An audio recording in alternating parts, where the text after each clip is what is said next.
Letters బాక్స్లోకి పడిపోతుంది. అలాగే ఈ జ్ఞానం లేని జీవుడు కూడా జనన మరణ చక్రంలో తగులుకొని బయటపడకుండా ఉండిపోతాడు. ఈ ప్రశ్నలకు సరైన సమాధానాల కోసం సాధన చేయడము అవసరం.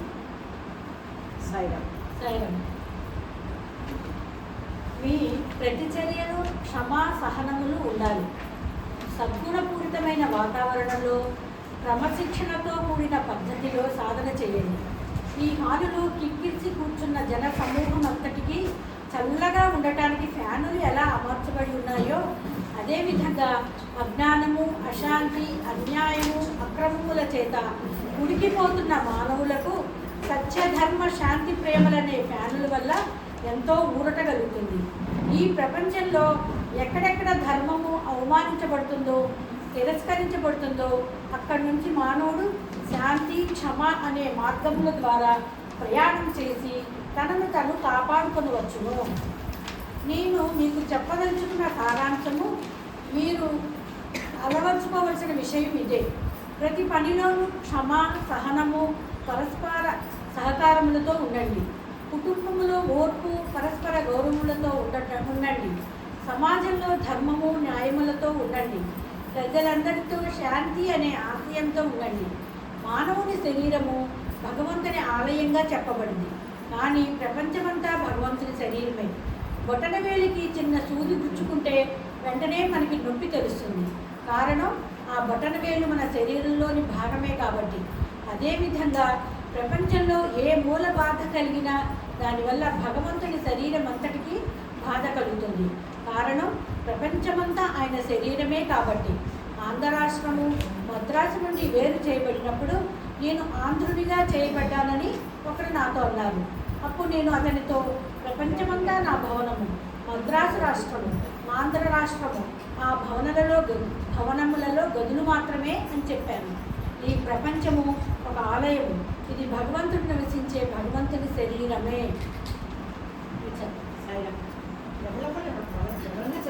నేను ఇక్కడకు కారులో వచ్చేటప్పుడు చాలా ఊళ్ళ నుంచి వచ్చాను. ఎక్కడ చూసినా పెద్ద పందిళ్ళు వేసి అలంకారాలు చేసి అనేక విధములైన మత సంబంధమైన ప్రసంగాలు చేస్తున్నారు. పవిత్ర గ్రంథాలు పఠిస్తున్నారు. ప్రతి చోట వినటానికి జనం గుంపుడి ఉన్నారు. సభలకు, భజనలకు ఆసక్తి విషయంలో ఎటువంటి కొరత లేదు. అయినప్పటికీ నాస్తికత చాలా వేగంగా వృద్ధి అవుతున్నది. భగవంతుణ్ణి తిరస్కరించేవారు వారు భగవంతుణ్ణి పొందగోరే వారిని చూసి తప్పుపట్టేవారు అధికమవుతున్నారు. ఎందువల్ల? కేవలం ఆహారం స్వీకరించినంత మాత్రం చేత అరుగుతుందని నమ్మకం లేదు. చదివిన దానిలో లేక విన్న దానిలో కనీసం ఒక 1000 వంతు ఆచరణలో పెట్టినా దానివల్ల శాంతి, సంతోషములు కలుగుతాయి. మీరు ఇక్కడ ఉన్నది భగవంతుని ఉద్దేశాలు నెరవేర్చడానికి. మిమ్మల్ని మీరు పాపంలో పుట్టి పెరిగి జీవిస్తున్న పాపాత్ములుగా భావించుకోకండి. అమృతపుత్రులైన మీరు ఆ విధంగా ఆత్మలను చేసుకుంటూ తగదు. మీలో ప్రతి ఒక్కరిలోనూ ఆత్మస్వరూపంతో భగవంతుడే చైతన్య శక్తిగా ఉన్నాడు. భగవంతుని సంకల్పానుసారము, ఆయన ప్రణాళిక ప్రకారము, ఆయన ఉద్దేశాలు నెరవేర్చడానికి మీరు ఇక్కడ ఉంటున్నప్పుడు మీరు పాపాత్ములు ఎలా అవుతారు? మీరు ఆయన్ని తెలుసుకొని ఆయన్ను చేరడానికి గాను ఆయన మీకు ఎన్నో సామర్థ్యములను ప్రసాదించాడు. అందువల్ల మీరు మరణశిక్ష విధింపబడిన వారి వల్ల నిర్లక్ష్యం చేయబడిన వారు కాదు. మీరు ఆనంద స్వరూపులు. మీకు గొప్ప వారసత్వ సంపద ఉన్నది, కానీ మీరు దానిని అడగటం లేదు. మీ లక్ష్యం పట్ల విశ్వాసంతో ఉండండి.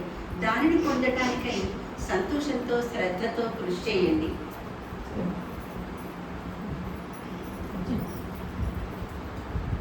భక్తి అంటే భగవంతుని ఎడల రక్తియే, పరమాత్మని ఎడల ప్రేమయే. దానిని సాధించడానికి ఒక వ్యక్తి ఇల్లు వాకిలి వదిలి వెళ్ళనక్కరలేదు. గింజను తల్లి చెట్టును మంచి దూరంగా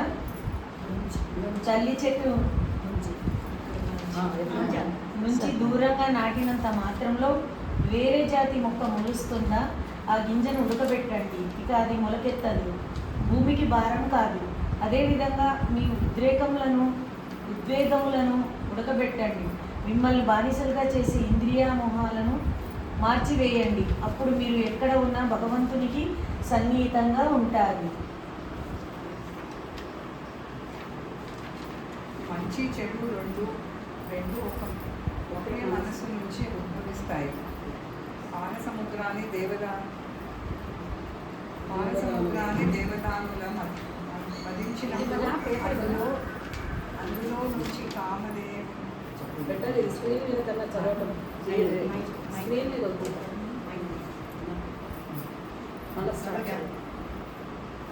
పాలసముద్రాన్ని దేవదానులు మదించినప్పుడు అందులో నుంచి కామదేవును, కల్పవృక్షము, లక్ష్మీదేవి, ఐరావతములతో పాటు హలాహలములు కూడా జనించింది. అదేవిధంగా ప్రతిరోజు మానవుని మనస్సును మంచి చెడులతో మందించినప్పుడు అదే మనస్సు నుంచి మంచి చెడు కూడా పుడుతూ ఉంటాయి. చెడు జన్మించే కారణం మనస్సు ఇంద్రియ వ్యామోహాలు వహించి దురాశ, అసూయ, కామము, గర్వం లేని బురద నేలల్లో కూరుకుపోవటమే. ఆ సింహాన్ని నేను చెప్తాను. అంటే చాలా సింపుల్గానే ఉంటుంది. మీరు ఇలా చూసి చదివి కూడా చెప్పేయచ్చు. ఇప్పుడు సింహం నిద్రలోంచి లేచి గర్జించిందంట. అడవిలోని చిన్న చిన్న జంతువులు అన్ని గబగబా పారిపోతాయి. ఆఖరికి నక్క, తోడేలు కూడా పారిపోతుంది. ఎందుకు? సింహం గర్జన వల్ల. సింహం గర్జించిందంటే తక్కువ సౌండ్ ఉంటుందా? దానికి భయపడిపోతాయి మిగతా జంతువులంతా కూడా. జంతువులంతా భయపడిపోయి అన్ని చోట్ల వెళ్ళిపోతాయి.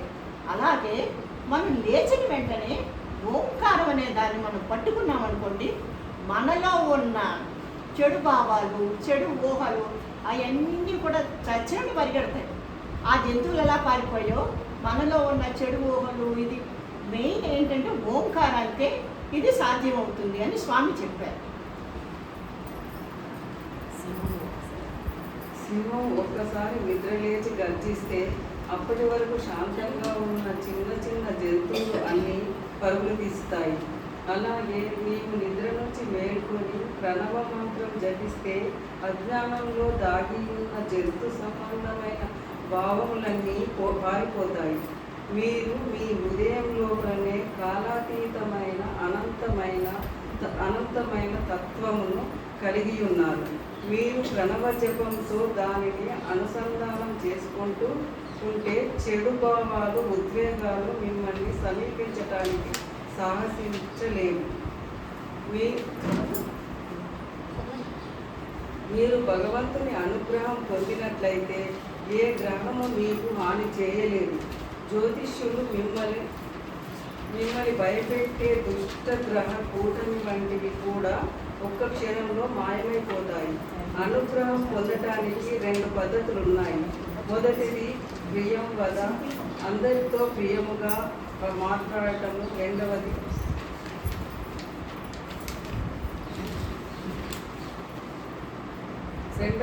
నేను మీకు చెప్పదలుచుకున్న సారాంశము. మీరు అలవర్చుకోవలసిన విషయం ఇదే. ప్రతి పనిలోనూ క్షమ, సహనము, పరస్పర సహకారములతో ఉండండి. కుటుంబంలో ఓర్పు, పరస్పర గౌరవములతో ఉండండి. సమాజంలో ధర్మము, న్యాయములతో ఉండండి. ప్రజలందరితో శాంతి అనే ఆశయంతో ఉండండి. మానవుని శరీరము భగవంతుని ఆలయంగా చెప్పబడింది, కానీ ప్రపంచమంతా భగవంతుని శరీరమే. బొటనవేలికి చిన్న సూది గుచ్చుకుంటే వెంటనే మనకు నొప్పి తెలుస్తుంది. కారణం ఆ బొటనవేలు మన శరీరంలోని భాగమే కాబట్టి. అదేవిధంగా ప్రపంచంలో ఏ మూల బాధ కలిగినా దానివల్ల భగవంతుని శరీరం అంతటికీ బాధ కలుగుతుంది. కారణం ప్రపంచమంతా ఆయన శరీరమే కాబట్టి. ఆంధ్ర రాష్ట్రం మద్రాసు నుండి వేరు చేయబడినప్పుడు నేను ఆంధ్రునిగా చేయబడ్డానని ఒకరు నాతో అన్నారు. అప్పుడు నేను అతనితో ప్రపంచమంతా నా భవనము, మద్రాసు రాష్ట్రము, ఆంధ్ర రాష్ట్రము ఆ భవనంలో గదులు మాత్రమే అని చెప్పాను. ఈ ప్రపంచము ఒక ఆలయము. ఇది భగవంతుడు నివసించే భగవంతుని శరీరమే. చదివింది చెప్తాను. యాజ్ ఇట్ ఈస్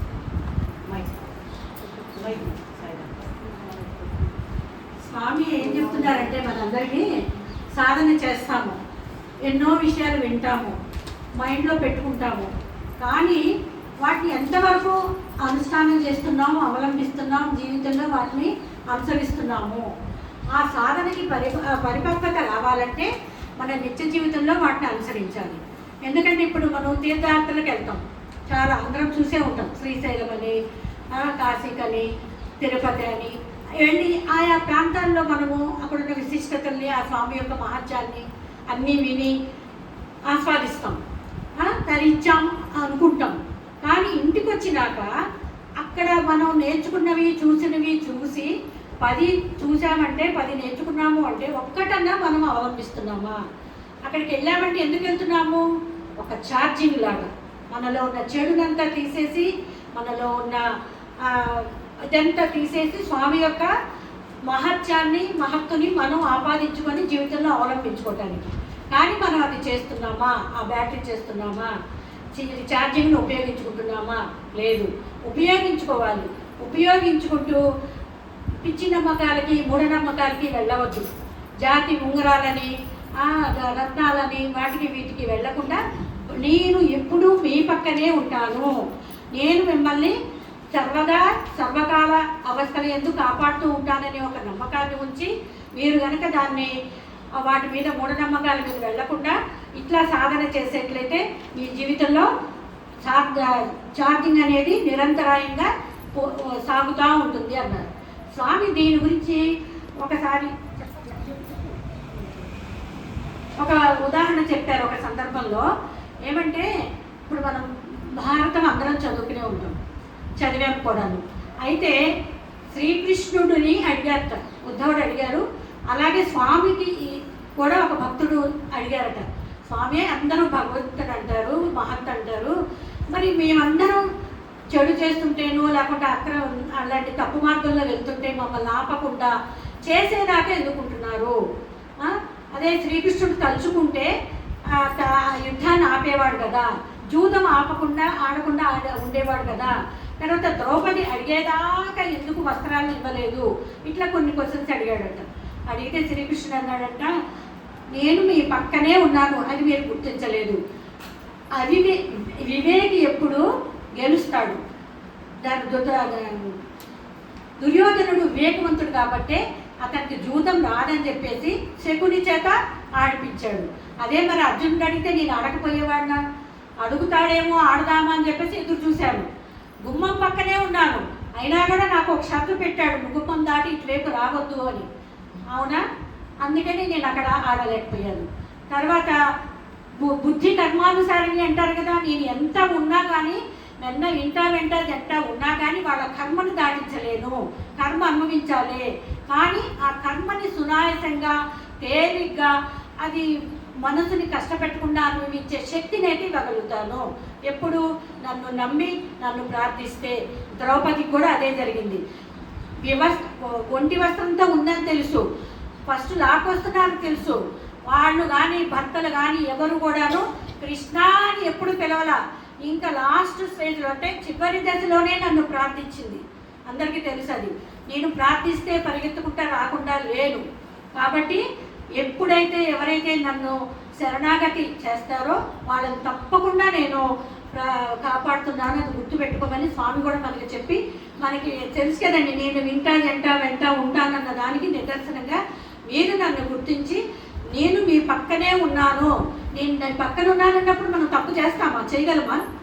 చేయలేము. స్వామి మనల్ని ఒకళ్ళు గమనిస్తున్నారు అంటే కనుక అసలు మన పాదం కానీ, అడుగు కానీ, మాట కానీ ఏది అసలు పెడదారి పట్టదు. ఆ గమనిస్తున్నారన్న విషయాన్ని మనం మర్చిపోతాము. అలా మర్చిపోకుండా ముందడుగు వేస్తేనే మన జీవితం బాగుంటుందని స్వామి చెప్పారు. ఇక్కడ అన్ని దీంట్లో పాయింట్స్ అన్నీ అందరూ, ఈ ప్రపంచమే నాది అని చెప్పారు భవనం. ఈ భవనంలో ఎట్లా అంటే స్వామి మనల్ని అన్వయించుకోమన్నారు అంటే, ఇప్పుడు మనం ఒక గదిలో ఉన్నామండి, కొంచెమే ఉంటుంది ప్లేసు. అలాగే మన మనసు కూడా సంకుచితంగా ఉంటుంది. ఆ గదిలోంచి హాల్లోకి వచ్చాం, హాల్లో విశాలంగా ఉంటుంది అంటే మన మనసు కూడా కొంచెం పెరిగింది, విశాలమైంది. ఊళ్ళోకి వచ్చాం, పెరిగిందా లేదా, విశాలమైందా లేదా అంటే మన ఆలోచనలు కూడా అలా పెరుగుతూ ఉంటాయి. ఊరు నుంచి గది అంటే కుటుంబం, గది అంటే నేను నుంచి కుటుంబం హాల్లోకి వచ్చాడు, కుటుంబం నుంచి సమాజంలోకి వచ్చాడు, గదిలో బజార్లోకి రావటం అంటే ఆ సమాజం నుంచి వేరే రాష్ట్రానికి వెళ్తాము, వేరే రాష్ట్రం నుంచి వేరే దేశం వెళ్తాము, వేరే దేశం నుంచి అన్ని దేశాలు ప్రపంచానికి వెళ్ళటము అంటే ఆకాశమే నా సరిహద్దు. అంటే మన మనసుని అంత విశాల భావాన్ని అలవర్చుకోవాలి, సంకుచిత భావాలు పోవాలి అని ప్రపంచమే నా భవనము అని చెప్పారు. ఒక్క చిటికిన వేలకి ఎక్కడన్నా గుచ్చుకుంటే రక్తం వస్తే మనం ఎంత బాధపడతాం. అలాగే ఏ ప్రాంతంలో తెలంగాణలోనో ఆంధ్ర రాష్ట్రంలోనో ఎక్కడ జరిగినా కానీ అది నాకు సంబంధించిందే. అక్కడెక్కడో జరిగింది కదా అని చెప్పేసి నేనేమి కళ్ళు మూసుకొని కూర్చోను, నేను వాళ్ళని ఆదుకుంటాను, అంతా నాదే అనుకుంటున్నాను కదా. కాబట్టి మీరు కూడా అదే భావంతో ఉండండి. ఇప్పుడు ఆయన ఫస్ట్ పేరాలో చెప్పారు, ఏమని చెప్పారు, 4 ప్రశ్నలు వేస్తారు. నేను ఎవరిని, ఎక్కడి నుంచి వచ్చాను, ఎన్నాళ్ళు ఇక్కడ ఉంటాను, ఎప్పుడు వెళ్తాను, తూర్పు పడమర ఉత్తర దక్షిణాల్లాగా 4 క్వశ్చన్స్ వేసుకోమన్నారు. ఆ 4 క్వశ్చన్స్కి ఏం చెప్పారు, అశాంతి, అన్యాయం, అక్రమం, అజ్ఞానం, 4 దుష్ట శక్తులు పట్టుకుని ఎలాడుతున్నాయట. ఆ 4 దుష్ట శక్తుల్ని మనకి పరిష్కారాలు ఎక్కడ చూసుకోమన్నాడు, మనకి 4 వేదాలు ఉన్నాయి. ఆ 4 వేదాలే వాటికి పరిష్కార మార్గాలు సూచించాయి, వాటిని పట్టుకోమంటున్నాడు. ఇప్పుడు మనందరికీ ఒకళ్ళు అడిగారట, ఫ్యాన్ ఆపమంటే కనుక ఏం చేశాడు అతను. మనం ఏం చేస్తాం మామూలుగా జనరల్గా, స్విచ్ ఎక్కడ ఉందో చూసి ఎత్తుకుతాం. ఒకడట వెళ్ళి పైకి వెళ్ళి ఫ్యాన్ రెక్కలు పెట్టుకుని ఆపెడతాడు. అంటే మనం అంత అజ్ఞానంలో ఉన్నాం, భక్తిగా ఉన్న భగవంతుడిని చూసుకోకుండా ఆ రెక్కల వైపు దగ్గరికి వెళ్తున్నాం, అది పట్టుకొని ఆపాలని. ఎందుకు స్విచ్ని పట్టుకుంటే ఆపేయగలిగాం కదా. అట్లా మీరు కూడాను స్విచ్ని పట్టుకోండి, స్విచ్ అనే పరమాత్మను పట్టుకోమని చెప్పాడు అనమాట స్వామి. అలాగే ఇంకో పేరాలో కూడా చెప్పారు, ఏమని చెప్పండి, గింజల్ని పెట్టుకోమన్నారు. గింజలు ఏమన్నారు, మామూలుగా అలాగే ఉంటే ఏమిటి, పెరిగిపోతాయి. గింజల్ని ఎట్లా పెంచారు, అవివేకం, అన్యాయం, అక్రమాలతో పోల్చారు. వాటిని ఏం చేయమంటారు, నాటమలేదు, నాటితే పెరుగుతాయి, వృద్ధి అవుతాయి. మనకి అవి మంచి కాదు కదా పెరిగించుకోవడానికి, అవి చాలా చెడ్డ గుణాలు. ఆ చెడ్డ గుణాలు ఏం చేయమన్నారు, దూరం చేయడానికి గింజల్ని ఉడకబెట్టినట్టుగా వాటిని కూడా ఉడకబెట్టేస్తే స్మాష్, వాటిలో ఉన్న చెడు అనేది పోతుంది, అది తినటానికి యోగ్యం అవుతాయి. మనం కూడా అంతే కదా, ఉడకబెట్టుకొని తినటానికి యోగ్యంగా తయారు చేసుకుంటాం. అట్లాగే ఆ చెడు గుణాలని ఉడకబెట్టేసి, ఉద్రేకం అనే వాటిని ఉడకబెట్టేసి బయటికి పంపించేసి నిర్మలంగా ఉండండి, అప్పుడు మీకు అన్ని సక్రమంగా జరుగుతాయి అని చెప్పేసి ఒక పేరాలో చెప్పారు, ఒక పాయింట్గా చెప్పారు. ఇంకో పాయింట్ ఏంటో చెప్పండి.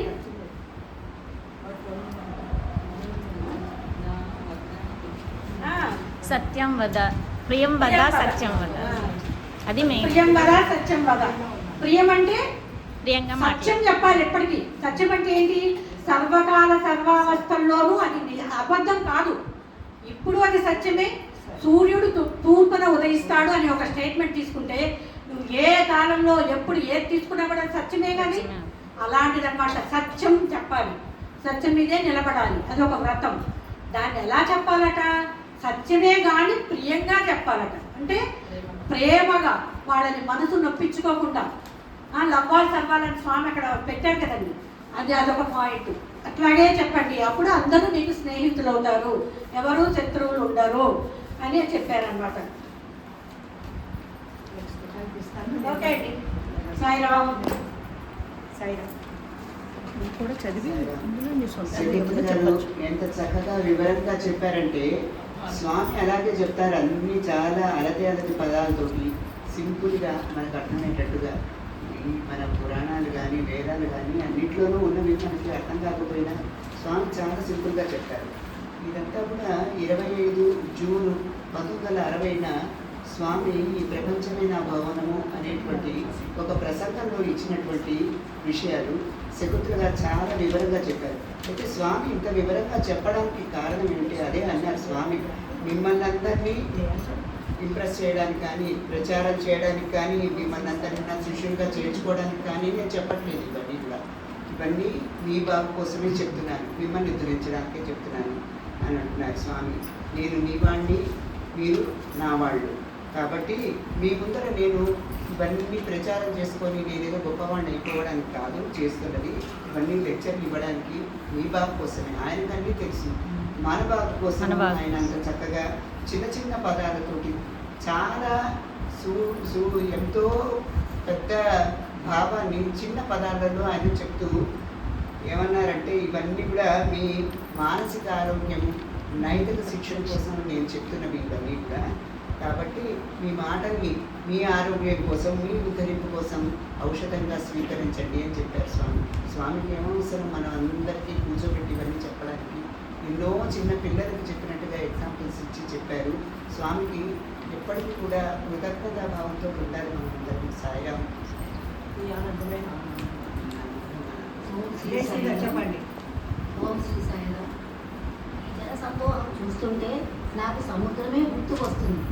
శాంతి సంతోషముల కోసమే వివిధ పద్ధతులను అవలంబించే ప్రజావాహిని అన్ని వైపుల నుండి భగవంతుని దగ్గరకు చేరుకుంటున్నాను. మీ అందరికీ ఆనందం ప్రసాదించడమే నా లక్ష్యం. అందుకే నేను ఎప్పుడు సిద్ధంగానే ఉన్నాను. ప్రతి మానవుడు 4 విషయాలు ఆసక్తితో తెలుసుకోవాలి.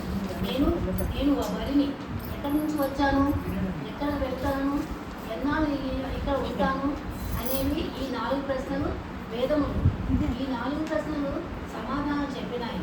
ఏ ఆధ్యాత్మిక పరీక్ష అయినా సరే ఈ ప్రశ్నల గురించి ఆలోచించడమే వాటి సమాధానాలు కనుగొనడంతో ఆరంభమవుతుంది.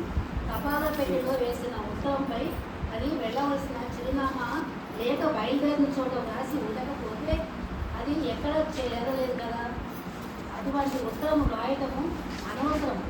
అదేవిధంగా నీవు ఎక్కడి నుంచి వచ్చావో, ఎక్కడ వెళతావో తెలుసుకోలేకపోతే నీవు ఈ ప్రపంచంలో రావడం వృధా కదా. చిరునామా లేని ఉత్తరం డెడ్లైట్ బాక్స్ పడిపోతుంది. అలాగే ఈ అజ్ఞానము లేని జీవుడు కూడా జన్మ మరణం చక్రంలో అమ్ముకొని బయటపడకుండా ఉండిపోతాడు. ఈ ప్రశ్నలకు సరియైన సమాధానం కోసం సాధన చేయటము అవసరం. సాయిరామ్. చివరిగా స్వామి చెప్పింది ఒక మాట అండి, లవ్వాల్ సర్వాల్ అని చెప్పారు కదా మనకి. అదే ఒక స్టేట్మెంట్, దాని మీద బాల వికాస్ పిల్లలకి ఒకసారి ఇలా చెప్పారు స్వామి. మాకు వాహిని క్లాసెస్లో చెప్పారు ఇలాగని, మాట్లాడటం గురించి ఎలా మాట్లాడాలి మనము అని. ప్రేమతో మాట్లాడు కానీ ప్రేమ ఉండాలి. తక్కువగా మాట్లాడు, కొంచెమే మాట్లాడు. మంచిగా మాట్లాడు, మంచి మాట్లాడు. తెలివిగా మాట్లాడు. ఈ మాట్లాడటం అనే ఒక పదంలో ఇన్ని ఉన్నాయి. నవ్వుతూ మాట్లాడు, ఆలోచించి మాట్లాడు, మనసు విప్పి మాట్లాడు, ఉన్నది ఉన్నట్లు మాట్లాడు, అర్థం చేసుకొని మాట్లాడు, విన్న తర్వాత మాట్లాడు, మనసు నొప్పించకుండా మాట్లాడు. నవవిధ సూత్రాలు అని చెప్పేసి ఇచ్చారు కదా స్వామి. మీరు మాట నోరు జారితే ఏదో అంటారు కదా సామెత, నాకు రాదు, పెదవి దారితే అది. మనము మాట్లాడేటప్పుడు అందులో సత్యసాయి భక్తులము బాల వికాస్ పిల్లలకి చెప్పారు అంటే, చిన్నతనంలో చెప్తే పెద్దయ్యాక కూడా అది వటవృక్షమై వాళ్ళందరికీ వ్యాపిస్తుందని చెప్పేసి ఇలా మాట్లాడండి అని చెప్పి ఒక సందర్భంలో స్వామి చెప్పారట. మాకు క్లాసుల్లో చెప్పారు. నూరు మంచిదవుతుంది అనే దీంట్లో. తర్వాత ఆశకి పోకండి. బిల్డింగుల మీద బిల్డింగులు కొంటున్నావు ఓ మానవుడా అంటూ నీ శ్మశానం చూసి నవ్వింది ఎందుకు అంటే, నిన్ను కొనబోయేది నేనే, ఆ మనిషిని కొనబోయేది ఎవరు? శ్మశానమే. నీకు చివరికి 6 అడుగులే. ఈ బిల్డింగులు ఏం చేసుకుంటావు, అవేం చేసుకుంటావు, దాన గుణం అలవర్చుకో అంటూ స్వామి అందరికీ ఒక చిన్న ఎగ్జాంపుల్తో చెప్పి ముగించారు. మనం అందరము ఇవన్నీ పాటిద్దాము. చెప్తారు. సరే అండి. స్వామి ఈ ప్రపంచమే నా బోధము, ఈ టాపిక్ గురించి అందరం చదివాము. అసలు నాకు ఒక సంతోషకరమైన విషయం తెలిసింది ఏంటంటే, స్వామి మనల్ని అమృత స్వరూపులారా, తర్వాత ఆనంద స్వరూపులారా, దివ్యాత్మ స్వరూపులారా అని మనకు సంబోధిస్తారు. పాపాత్ములారా అని ఎప్పుడు అన్నారు. యాక్చువల్లీ నాకు ఒక జోక్ గుర్తొచ్చింది. మాకు పులివెందల్లో మా అక్క బావగారు ఉంటారు. తెల్లవారుజామున క్రిస్టియన్స్ అంతా వాళ్ళు మైక్ పెట్టుకొని వెళ్తూ ఉంటారు. పాపులారా లేవండి అనేసి వాళ్ళు స్టార్ట్ చేయడమే అది కరెక్ట్. పొద్దున్నే లేస్తుంటారు, ఏంటి పాపులారా లేవండి అంటారు. మా బావగారు తెల్లవారుజామున లేచి కూర్చొని ధ్యానం మెడిటేషన్ చేస్తారు. అయితే మనకి స్వామి చెప్పింది నాకు చాలా హ్యాపీ అనిపించింది. కాబట్టి అందరిలో భగవంతుడు ఉన్నాడు. మనం ఎక్కడి నుంచి వచ్చాము, తర్వాత ఎప్పుడు వెళ్తాము, దేనికి వచ్చాము, ఆ లక్ష్యం అంటూ మనం తెలుసుకోవాలి. ఆ గమ్యాన్ని చేరాలంటే సత్యధర్మ శాంతి ప్రేమలను మనము ప్రేమతో ఉండాలి. ఆ మానవతా విలువలను మనం తూచా తప్పకుండా పాటిస్తూ తర్వాత ఇలా సత్సంగాలు పెట్టుకుంటే మనకు నిజంగానే మైండ్ రీఛార్జ్ అయిపోతుంది. దాంతో మనం ఈ సాధన అంటూ చేసుకుంటూ ఉంటే పక్క దారి మళ్ళకుండా అలానే ఆ లైన్లోనే మనం వెళ్ళి కొంతవరకైనా కానీ చేరుకోగలం. లక్ష్యం అంటూ ఖచ్చితంగా ఉండాలి. లక్ష్యం లేకుంటే అది స్వామి చెప్పాడు కదా, అడ్రస్ లేని లెటర్ లాంటిది, అసలు మనం జీవించడమే వేస్ట్, ఆ లెటర్ రాయడం కూడా వేస్ట్ అన్నాడు. కాబట్టి అది ఎలా అయితే అది అడ్రస్ లేనిది ఎలా అయితే పక్కకు పడేస్తారో మన జీవితాలలో ఇది జనన మరణ చక్రాల్లో పుట్టడం చావడం అనేది ఉంటుంది. కాబట్టి ఇలాంటివి ఏం లేకుండా మనము ఒకటి ఒక లక్ష్యం పెట్టుకోవాలా. ప్రేమతో సాధించలేనిది ఏది లేదన్నాడు స్వామి. కాబట్టి ప్రేమతో సాధించాలి. ఇంకొకటి భగవంతుని మీద మన పరిపూర్ణమైనటువంటి విశ్వాసం ఉంది. ఎంతో సంతోషంగా శ్రద్ధగా చేయాలి. ఆ సాధన సంతోషంతో శ్రద్ధతో చేయాలి. అది చేస్తే సాధించలేనిది ఏమీ లేదన్నాడు స్వామి. కూడా చెప్పాడు, అన్నిటికంటే సత్యధర్మ శాంతి ప్రేమ అన్నిటికంటే ప్రేమ అనేది ముఖ్యమంట. ప్రేమ అంటే అన్నీ సాధించవచ్చు. కాబట్టి మనం చెప్పడం చాలా ఈజీ, అని చేయడం ఇష్టమే. మనము ఇలా పార్టిసిపేట్ చేస్తూ అన్నీ వింటా ఉంటే సాధించాలి. సాధన మనకి లక్ష్యం పెట్టుకోవాలి. బ్యాటరీ రీఛార్జ్ అయినట్టు అవుతుంది. ఇలాంటి మంచి టాపిక్ ఇచ్చి స్వామికి ధన్యవాదాలు చెప్పుకుంటున్నాను. సాయిరామ్. మీరు ఏదో ఒకటి చెప్పండి. మీరు విన్నది చెప్పండి. యాసిటీ సర్టి విన్నది చెప్పండి. సాయిరామ్. లక్ష్మి లక్ష్మి సాయిరామ్. ఇప్పుడు లైమావతి గారు చెప్పినట్టుగా స్వామి మన్ని ఆనంద స్వరూపులు, ఆత్మస్వరూపులు అన్నారు. నిజంగానే మనం అంతా కూడా ఆనంద స్వరూపులమేనండి. ఈ మానవ జన్మే చాలా గొప్పది. ఎందుకంటే ఈ ఆనందం, సంతోషం అన్నది ఇంకే జంతువులకైనా ఉందా? ఒక్క మనిషికే ఉంది ఇది ఆ ఆనందం. అందుకని మీరు ఎంతో గొప్ప జీవులు, మీరు ఆనంద స్వరూపులు అన్నారు. మనలో భగవంతుడు చైతన్య శక్తిగా ఉన్నాడు.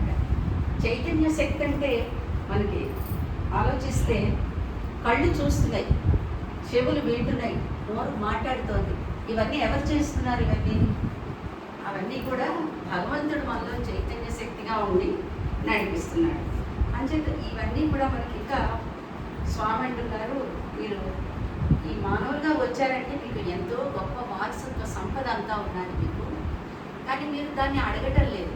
మీరు సాధన చేసి ఈ ప్రేమ, దయ, దానం, ధర్మం, సత్యం మాట్లాడటం, ప్రియంగా మాట్లాడటం, వీళ్ళందరూ చెప్పినట్టుగా ఇవన్నీ కూడా మనం అలవాటు చేసుకోవాలి.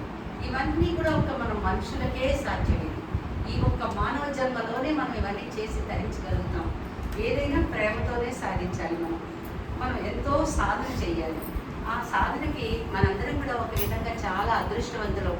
ఏంటంటే సాయి బాటలో స్వామి పాదాల దగ్గర మనందరం కూడా వచ్చి చేరుకున్నాం. ఇక్కడ మిగిలిన వాళ్ళందరికన్నా మనకి ఇది చాలా పెద్ద అదృష్టమైన విధంగా. అంచేత మనకి మార్గం ఇంకా సుగమం అయిపోతుంది. స్వామి చాలా చిన్న చిన్న పదాల్లో మీరు ఈ విధంగా ఉండండి, ఇలా ఉండండి, ఇలా చెయ్యండి, ఈ ప్రేమ, సేవ, ఈ రెండు రెక్కలతో మీరు ఏదైనా అన్ని సాధించగలుగుతారు అని స్వామి మనకి చాలా సులువుగా ఇవన్నీ చెప్తున్నారు. అంచేత మనం ఇవన్నీ ఇలా చదువుతూ వింటూ చేసుకుంటూ సేవ చేస్తూ ఇవన్నీ ఉంటే మనం కొంతలో కొంత మన లక్ష్యం ఏంటి, ఈ ఉన్న చిన్న జీవితంలో మనం దాని పరమార్థం ఏమిటి అన్నది తెలుసుకోవడానికి మన శ్రద్ధతో కృషి చేస్తే మనకి అవన్నీ తెలుస్తాయని. అంచేత కృషి, సాధన చాలా అవసరం అని స్వామి మనకి చెప్తారు.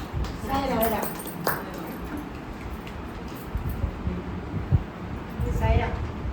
మనం ఇంతవరకు స్వామి చెప్పిన ప్రపంచమే నా భవనం అన్నది మన దాంట్లో చెప్పాక కూడా మనం కూడా ఊహించుకుని చెప్పగలిగాం. మెయిన్ స్వామి ఇచ్చింది క్లూ. ఆ క్లూని పట్టుకుని మనం ఎగబాగేది. స్వామి పాదాలు పట్టుకున్నాం, పాకేశాం. ఆయన అదే నా ఒక్క 10 అడుగులు వేయండి అంటారు. ఒక అడుగు ఆయన వేస్తే 10 అడుగులు మనం ఆయన పట్టుకుని మనం వెళ్ళిపోవాలి. ఆయన మన వెనకాల 10 అడుగులు నడుస్తుంటే ఇంకెలా? మనం అంతా కూడా మన స్వామి వెనకాల మనం పరిగెడుతూ ఉండాలి. మనం ఇప్పుడు అందరూ ఒకసారి చిన్నపిల్లలు అయిపోదామా? స్వామి నామం చెప్పుకొని సాయిరామ్. ఇప్పుడు మనకి పూర్ణలంక గారు ఒక ఆట గేమ్ ఆడిస్తారు. సాయిరామ్ గేమ్కి అందరూ రెడీగా ఉండండి. చెప్పండి ఇట్లాగే సండే కూడా సాయిరామ్ అండి. మనకి day after tomorrow Sunday Jayashree గారి ఇంట్లో మనకి ఆదర్శాలు, విలువలు అన్న టాపిక్ మీద మనకు అది కూడా ఆల్రెడీ నోట్స్ వచ్చింది, వాట్సాప్లో ఉంది. అది మీరు అది చూసి మీరు జస్ట్ యాజ్ ఇట్ ఈస్గా కాకుండా మన సొంతంగా కూడా చెప్పొచ్చు. అదే డిపెండ్ అవ్వక్కర్లేదు మనం. ఒకసారి ఆయన పట్టుకున్నామంటే ఆయన మాట్లాడిస్తారు, మనం మాట్లాడక్కర్లేదు, మనం మాట్లాడిస్తారు. జస్ట్ కొంచెం చూసి మనకు మెయిన్ పట్టుకుంటే మన క్రియేటివిటీ కూడా అందులో పెట్టచ్చు, మన సొంతం కూడా పెట్టచ్చు. అది ఫ్రెండ్స్ రిలేటివ్స్ అందరూ పార్టిసిపేషన్ లేడీస్ జెంట్స్, కానీ ఎప్పుడు లేడీస్ ఫస్ట్ ఉండాలి. మనం లేడీస్ అనే ఉండాలి. దేనికన్నా సరే ఆది పరాశక్తులము మనము. Yes or no? ఆది పరాశక్తులు కాబట్టి మనమే ఛాన్స్ తీసుకోవాలి, మనమే నేనే అని మనం ఉండాలి. స్వామి కూడా చాలా ఫ్యామిలీస్ లేడీస్ వల్లే స్వామి దగ్గర అందరూ వెళ్ళారట. ఆల్రెడీ అనిల్ కుమార్ గారు మిస్సెస్ వల్లే అనిల్ కుమార్ గారు వచ్చారట. అలాగా చాలా మంది. ఫర్ ఎగ్జాంపుల్ మా ఇంట్లో మా అమ్మాయిని బట్టి నేను వచ్చాను. అలాగా అది ఆడపిల్ల కదా, చాలా మంది ఆడవాళ్ళ బట్టి వస్తుంటారు. కాబట్టి ఆదివారం మనం చాలా ఆనందంగా చెప్పుకోగలగాలి. టాపిక్ ఏంటి? ఆదర్శాలు, విలువలు. మనకి వాట్సాప్లో వచ్చిందమ్మా. ఆదర్శాలు, విలువలు జీవితంలో వాటి ప్రాముఖ్యం. ఇప్పుడు నేనేం పెద్ద గొప్పగా ఏం ఆడించలేను. స్వామి ఆడిస్తారు. మేము గొప్పగా ఆడలేము. ఎందుకంటే నేనేదో చాలా మీకు అందరికీ ఏం తెలియదు అని చెప్పి చాలా చిన్న క్వశ్చన్లు అడిగాను. మీరు చెప్పిన స్పీచ్లు వింటే అసలు మీరు ఇంకా చాలా బాగా ఎక్కువ తెలుసు. అందుకని స్వామి ఛార్జింగ్ గురించి చెప్పారు కదా మనందరికీ. ఛార్జింగ్ దేనివల్ల వస్తుందంటే ఎక్కడో వింటాము, ప్రయోజనాలు వింటాము, వెళ్ళి అక్కడక్కడ మానేస్తాం అన్నమాట. అక్కడే ఈ చెవిత విన్నా ఈ చెవిత వదిలేస్తాం కదా. అట్లా కాకుండా ఎప్పటికెప్పుడు భజనలు చేసుకుంటూ సత్సంగ్ తర్వాత ఇలాంటివన్నీ చేసుకుంటుంటే మనం ఛార్జ్ అవుతూ ఉంటాం. అందుకే మిమ్మల్ని అందరినీ ఛార్జ్ చేయడానికి మేము పనిచేస్తాయి పట్టుకుంటాం. సాయిరామ్ అంటే భజన పాడాలి యాక్చువల్గా. ఇప్పుడు అంత టైం లేదు కాబట్టి సాయిరామ్ సాయిరామ్ అంటారు. నేను సాయిరామ్ ఎక్కడ ఆపేస్తాను, ఎవరి చేతిలో ఉంటుందో వాళ్ళ చీటి తీసుకోవాలి. ఇది పాస్ అయితే సాయిరామ్ సాయిరామ్ సాయిరామ్ సాయిరామ్ సాయిరామ్ సాయిరామ్ సాయిరామ్ సాయిరామ్ సాయిరామ్ సాయిరామ్ సాయిరామ్ సాయిరామ్ సాయిరామ్ మీకే. ఇప్పుడు నేను చూసినాను కాబట్టి నేనే పార్షియాలిటీ ఏం చేయలేదు. చీటి తీసుకో. దాంట్లో ఉన్నదాన్ని మీరు ఆన్సర్ చెప్పాలి అంతే, ఎక్కువసేపు పట్టుకో. ఒకటే తీసుకున్నారా? అది పైకి చదవచ్చా?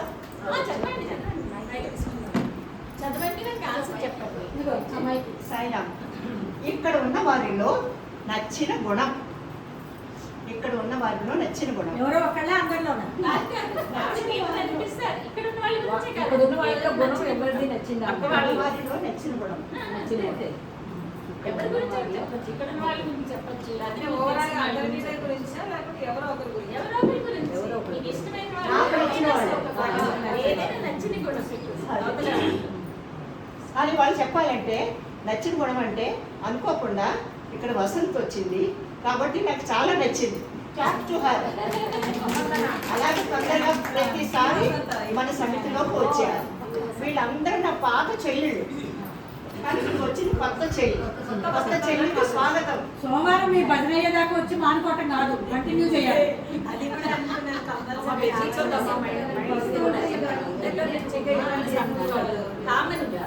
సాయిరామ్. తనలో నాకు నచ్చిన గుణం ఏంటంటే అక్కడ ఇంట్లో పని చేసుకుంటుంది, షాప్కి వెళ్తుంది, లేడీస్ క్లబ్లు మన వాసవి ఇవన్నీ వెళ్తుంది. రాముడి దానికి వెళ్ళినప్పుడు కూడా గబా తిరుగుతూ బాగా చేసింది. లాస్ట్ టైం నేను చూశాను. దాన్ని ఏమంటారు, శ్రీరాముడి ఫంక్షన్ అది అయింది. అప్పుడు చాలా కష్టపడ్డారు వాళ్ళ వైఫ్ అండ్ హస్బెండ్ కూడా చాలా కష్టపడ్డారు. అలాగే మనం అన్నీ చేయగలిగారు. ఘంటసాల పార్కులోని బాగా చేశారు వాళ్ళ ఫ్యామిలీ అంతా కూడా. అమావాస్య కూడా వాళ్ళ ఫ్యామిలీ అంతా కూడా అన్నం అది వండి పెడుతుంటారు, అంతా చేస్తుంటారు. ఇలాంటి మంచి గుణం అన్న వాళ్ళు మన దాంట్లోకి ఇంకా స్వామి ఇంకా ఇంకా ఇంకా పంపించాలని కోరుతున్నాను. ఇంకా మా సాయి ఫ్యామిలీలో మా సాయి సిస్టర్గా ఇంకా ఎక్కువగా ఇంకా మంచి గుణం పెంచుకోవాలి. అంతా మాకు బాగా ఫుల్ సపోర్ట్ కావాలి. వెల్కమ్ వసంత.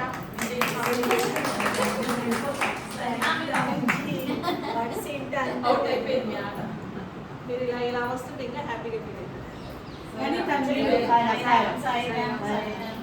సాయి బాబా తెరా నామ్, సత్య సాయి సాయిరామ్. బాబా తెరా నామ్. అయిపోయింది. మళ్ళీ ఇంకో వసంత వచ్చింది. వసంత ఇంకో వసంత. వసంతాలే వసంతాలు చూస్తున్నాము. గట్టి చదవాలి ఆమె ఏం చెప్పండి. ఇష్టమైన సాధన మార్గం. సాధన మార్గాలు అంటే తెలుసు కదా మీకు. సాధన మార్గాల్లో మీకు ఏం చాలా ఇష్టం? భజన ఇష్టమా, ఓంకారం ఇష్టమా, లేకపోతే ఇవి సాధన సత్సంగ మార్గాలు. ఇందులో చూసాను ధ్యానము భలే ఇచ్చారండి ఇది. నాకు ధర్మక్షేత్రం ఇచ్చారు. నేను అదే సేవ చేస్తూ ఇచ్చారు. ఎవరైనా రిటర్న్ గిఫ్ట్ ఇస్తే ఇలాంటి ఇయ్యటమ్మా. అది కరెక్టే. చెప్పండి చెప్పండి చెప్పండి. సాయిరామ్. నాకు భజన ఇష్టం, ఓంకారం. అంటే మీరు ఛార్జ్ అవుతారు నాకు. చాలా ఇష్టం. పొద్దున్నే ఏం చేస్తారా? చెప్పండి దాని గురించి కొంచెం. చేయడం అంటే చాలా ఇష్టం. ఓకే. చేయను కానీ తనకి చాలా ఇష్టం. భజన సంకీర్తన, ఓంకార సుప్రభాతం ఇవన్నీ కూడా చాలా ఇష్టం. అనండి మీరు సాయిరామ్. సాయిరామ్ సాయిరామ్. సాయిరామ్ సాయిరామ్ సాయిరామ్ సాయిరామ్ సాయిరామ్ సాయిరామ్ సాయిరామ్ సాయిరామ్ సాయిరామ్. నేను కళ్ళు మూసుకున్నా కదా. నేను చూడలే. లాస్ట్లో వచ్చినట్టుంది తప్ప.